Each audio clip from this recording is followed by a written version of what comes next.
매일 성경 묵상을 돕는 해설 가이드입니다. 안녕하세요. 묵상 코치입니다. 함께 읽고 나누는 말씀은 스가랴 12장 1절에서 14절까지 말씀입니다. 스가랴 12장에서 14장까지는 여호와의 날을 본격적으로 소개합니다. 12장 1절에서 9절에 여호와의 날은 무엇보다 하나님의 백성이 구원받는 날임을 선포하는 것으로 시작합니다. 특히 4절에서 8절에는 여호와의 날이 애통의 날로도 소개됩니다. 이는 여호와의 날이 무조건적인 구원의 날이 아니라 애통함으로 하나님과의 온전한 관계가 회복되는 날이기 때문입니다. 12장 1절부터 14장 21절은 특히 그날에 라는 표현을 자주 반복하여 여호와의 날을 강조합니다. 12절에서 13절에서는 여호와의 날에 대한 여러 측면들이 드러납니다. 여호와의 날은 구원의 날만을 의미하지 않습니다. 여호와의 날은 궁극적으로 여호와가 중심이 되는 날이요, 여호와를 중심으로 언약관계가 회복되는 날이기 때문입니다. 이런 점에서 구원은 여호와의 날의 여러 측면들 가운데 한 단면일 뿐입니다. 물론 구원의 날이기도 하지만 그날은 애통의 날이요, 죄 씻음의 날이며 하나님의 사람이 구별되는 날입니다. 1절에서 9절은 예루살렘의 구원의 날에 대한 내용을 강조합니다. 여호와의 날이 구원의 날인 것은 의심의 여지가 없습니다. 그러나 여호와의 날을 단지 구원만으로 설명할 수 없다는 사실을 명심해야 합니다. 마치 출애굽의 구원이 더 큰 목적을 이루기 위한 첫걸음인 것과 마찬가지입니다. 출애굽을 시작으로 이스라엘은 가나안 정착, 온전한 신전 왕국으로의 성장을 향해 나아갔습니다. 1절은 창조주 하나님에 대해 소개합니다. 여호와 곧 하늘을 펴시며 땅의 터를 세우시며 사람 안에 심령을 지으신 이가 이르시되, 여호와가 어떤 사람인가에 대한 인식은 이 단락의 의미를 결정짓는 결정적 요소입니다. 예루살렘이 에워싸이고 천하만국이 예루살렘을 치기 위해 모여듭니다. 이런 상황에서 지도자와 예루살렘 주민들의 곤고한 단결이 요구됩니다. 이때 여호와가 어떤 분인가를 인식하는 것은 매우 중요합니다. 하나님이 누군가에 대한 확신으로 말미암아 닥쳐오는 어려움과 고통 가운데서도 하나님을 의지하고 승리를 확신할 수 있게 되기 때문입니다. 하나님은 세상을 창조하셨고 사람을 창조하신 그 하나님이 이스라엘에게 승리를 약속하셨습니다. 2절에서 4절은 예루살렘을 강하게 하여 승리하게 할 것이라고 합니다. 2절에 치하게 하는 잔이라는 것은 심판의 잔을 의미합니다. 예루살렘이 치하게 하는 잔이 된다라는 것은 예루살렘으로 말미암아 공격하는 나라들이 비틀거리게 된다는 의미입니다. 3절에 그날에는 내가 예루살렘을 모든 민족에게 무거운 돌이 되게 하리니, 무거운 돌도 비슷한 의미를 지닙니다. 돌의 무게를 대수롭지 않게 여기고 들어 올리려 했으나 오히려 그가 돌의 무게에 짓눌려 상하게 될 것입니다. 5절에서 6절은 지도자와 예루살렘의 주민의 협력으로 승리를 얻게 될 것을 말씀합니다. 이런 예루살렘의 주민들의 지지는 11장에서 줄곧 묘사된 목자와 양떼의 갈등에서 드러나듯 목자의 역할을 제대로 감당하지 못하여 양떼들이 피해를 보는 상황과 크게 대조를 이룹니다. 7절은 유다 장막이 우선 구원을 받는다라는 사실을 예언합니다. 7절에서는 세 구분되는 집단, 즉 유다 장막, 다윗의 집, 예루살렘의 주민이 나옵니다. 다윗의 집은 보통 다윗의 혈통이나 다윗의 왕조를 가리킵니다. 그러나 여기서는 예루살렘의 주민들과 나란히 사용됩니다. 5절에서 유다의 우두머리와 예루살렘의 주민이 나란히 사용되는 것을 볼 때 다윗의 집은 유다 지도자를 가리키는 것으로 보입니다. 예루살렘의 주민은 성 안에 산다라는 이유로 더 안전하다 느끼는, 즉 특권 의식을 지닌 계층을 가리킵니다. 유다 장막이라는 표현은 매우 생소하지만 장막이 집단을 가리키는 경우는 구약 성경 안에서 종종 발견됩니다. 여기서는 예루살렘의 외부에 거주하는 일반 백성을 가리킵니다. 유다 장막을 먼저 구원하겠다는 것은 지도자와 특권 계층의 사람들보다 일반 백성을 우선시하겠다는 의미입니다. 8절에 다윗 같겠고라는 표현은 강함을 상징합니다. 다윗이 통치하던 시기에 이스라엘은 전례 없는 군사적 승리와 더할 나위 없는 안정을 구가했습니다. 이스라엘을 둘러싸고 있던 대적들은 자치를 감추었고 이스라엘은 국가로서의 든든한 기반을 다지게 되었습니다. 유례없는 경제적 풍요로움에 사람들의 삶의 질은 높아졌습니다. 9절에서는 예루살렘의 철저한 승리와 이스라엘의 구원이 약속됩니다. 이런 점에서 9절은 이날에 이루어질 예루살렘의 구원의 완전성을 강조함과 동시에 단락을 매듭짓는 역할을 합니다. 10절에서 14절은 애통의 영, 애통의 날에 대해서 말합니다. 요의 날은 무엇보다 하나님과의 회복에 초점을 두는 날입니다. 그러므로 거룩한 하나님 앞에서 그분의 백성은 정결하고 거룩해져야 합니다. 이는 출애굽의 역사에서도 교훈으로 알 수 있는 바와 같습니다. 출애굽은 구원의 시작일 뿐입니다. 이후 이스라엘은 여호와의 백성다운 자들로 성장해 가는데 더욱 초점을 두어야 합니다. 과거 은혜의 기억만 머물러 있어서는 안 됩니다. 과거로부터 현재와 미래의 영적 손속을 위한 저양분을 얻어야 합니다. 애통 가운데서 하나님을 경외하는 법을 배우고 자신의 삶을 하나님 앞에 선자로서 돌아봐야 합니다. 내가 다윗의 집과 예루살렘의 주민에게 은총과 강관의 심령을 부어주리니 그들이 그 찌른 바 그를 바라보고 그를 위하여 애통하기를 독자를 위하여 애통하듯 하며 그를 위하여 통곡하기를 장자를 위하여 통곡하듯 하리로다. 라는 10절의 애통은 개인에 대한 애통이라기보다는 하나님의 심판과 관련된 애통을 말합니다. 이 애통은 11절에서도 반복되고 12절에서 14절에서도 다시 중요한 하재로 등장합니다. 그리고 이 애통과 관련된 주제는 13장 1절에서 6절에 회개의 주제와 깊이 연관되어 발전해 갑니다. 한편 독자의 죽음을 기록한 것은 아니지만 아브라함의 독자 이삭이 죽음 직전까지 갔습니다. 독자를 위하여와 장자를 위하여 라는 표현은 소중히 여기는 자들의 이른 슬픔을 통해 애통의 깊이를 강조하고 있습니다. 11절의 지명인 하다드림봄에 대해서는 논란이 있습니다.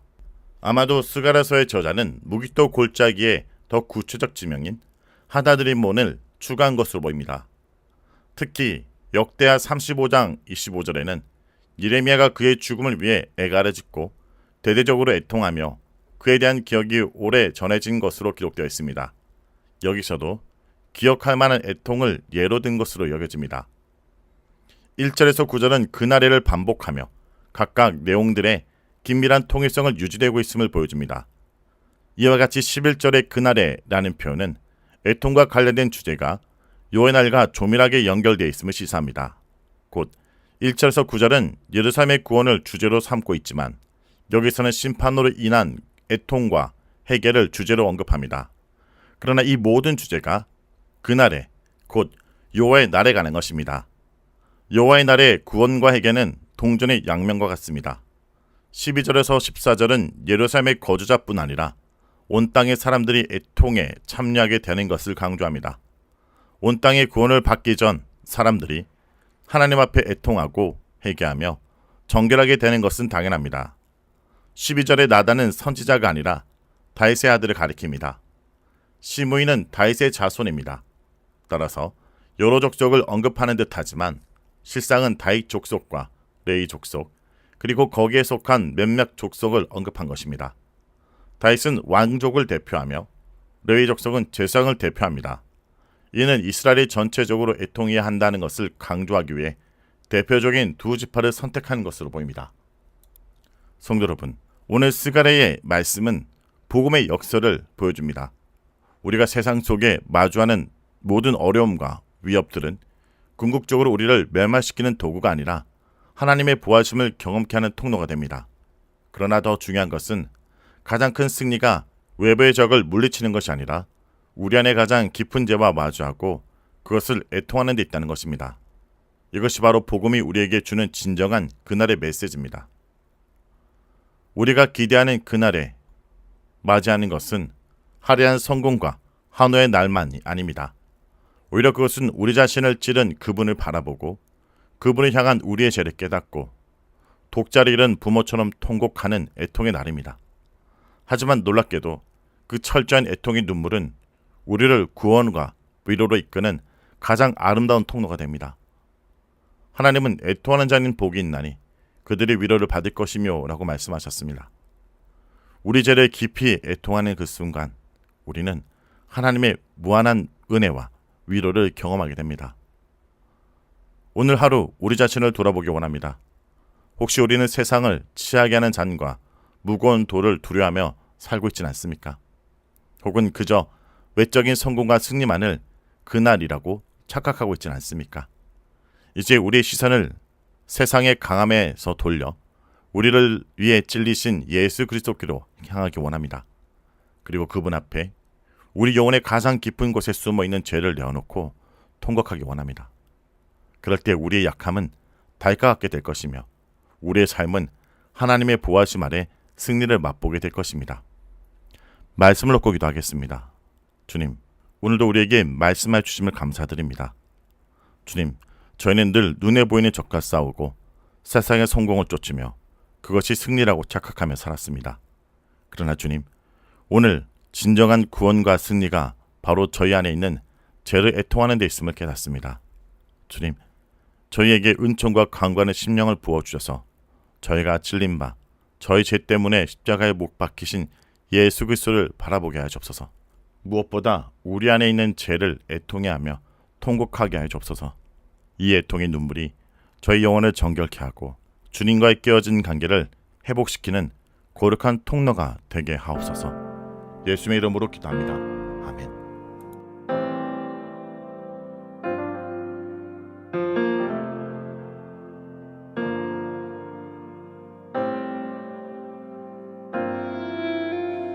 우리는 하나님의 자녀, 주 사랑 안에 우리 거할 때 주님 나를 사랑하신 것 같이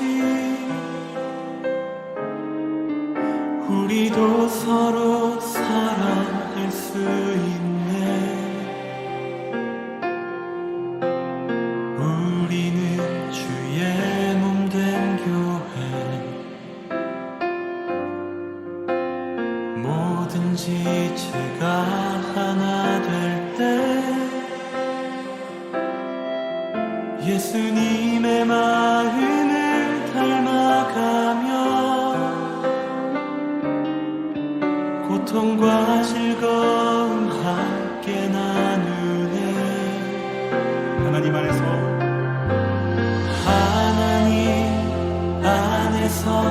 우리 서로 이어져 주가 거하실 성전이 되네. 모퉁이 돌 대신 예수와 하나 되게 하신 성령 안에 함께 지어져 가네.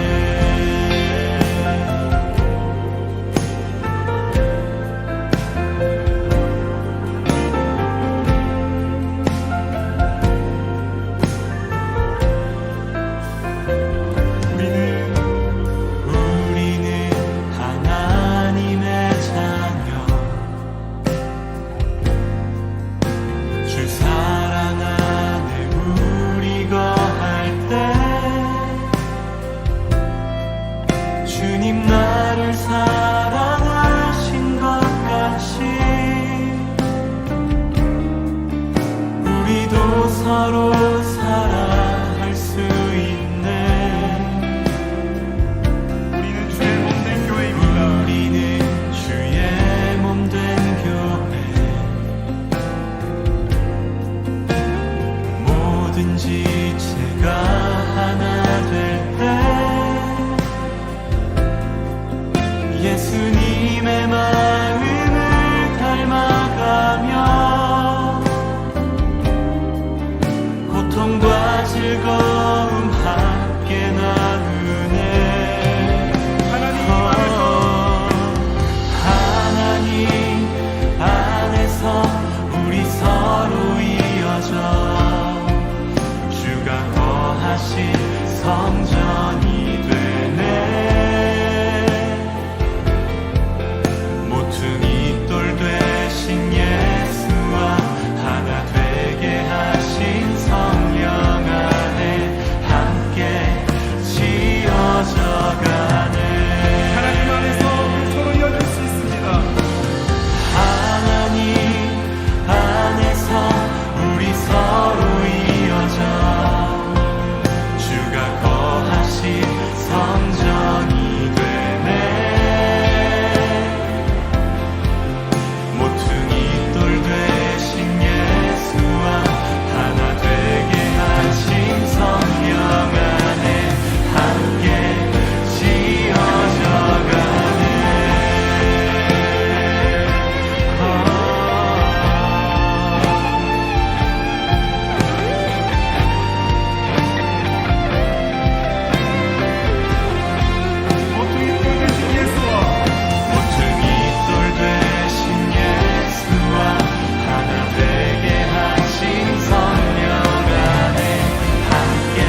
주가 거하신 성전이 돼 모퉁이 돌 되신 예수와 하나 되게 하신 성령 안에 함께 지어져 가네. 하나님 안에서 우리 서로 이어져 주가 거하실 성전이 되네. 모퉁이 돌 되신 예수와 하나 되게 하신 성령 안에 함께 지어져 가네. 아멘. 주님께 영광의 박수 올려주실까요? 아멘. 주님은 능히 그렇게 행하실 분이십니다.